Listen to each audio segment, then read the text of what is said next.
If there are two things that are selling really well across the entire world, it's small SUVs and premium cars. Everybody likes a bit of posh, don't they?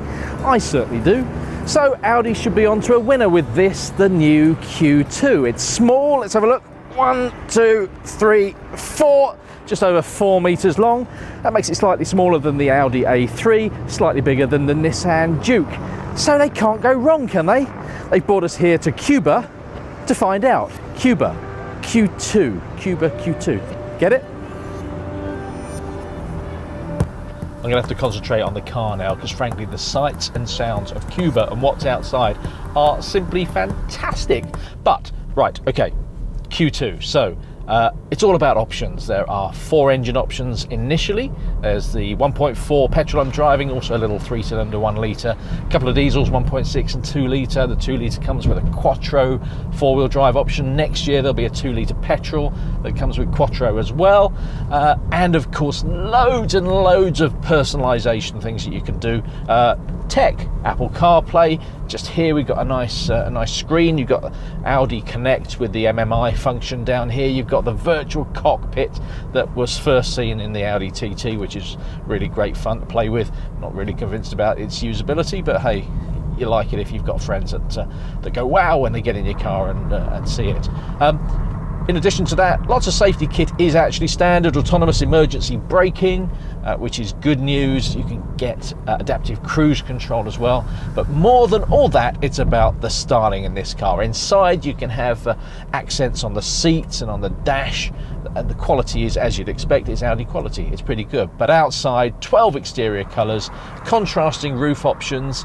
You've got standard SE, Sport and S-Line trim levels, and different ways to personalise even the C-pillar blades that add a little bit of R8 to the car. You can have them in carbon fibre. The Audi folk here in Cuba have been talking about a go-kart feel for this car. Now, I thought that belonged to Mini, let's not tell them. But by and large, I think they pretty much achieved it. The steering is so far as we can tell, we haven't really pushed this car. It's pretty good. It's the same system as you'll find on the Audi S3. Of course, underneath it's that old MQB system, which underpins everything in the Volkswagen group.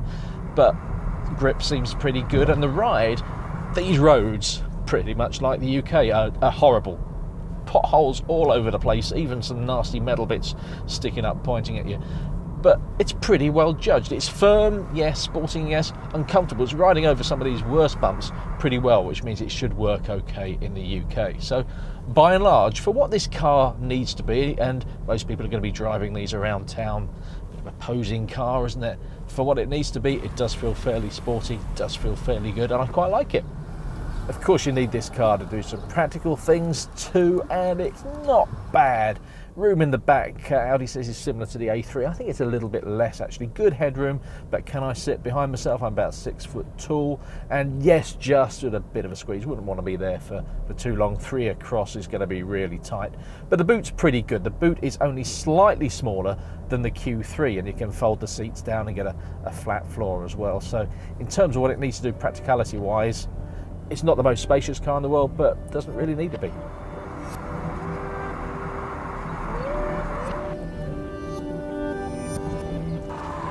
So that's the Audi Q2. Could they get it wrong? Well, thankfully, no, they haven't. It's a really good car with some of the coolest rear lights and rear indicators you will ever see. Now, don't forget to subscribe by hitting a button and leave some comments down below, but not about me. I've heard them all before. Leave them about the car. Thank you very much.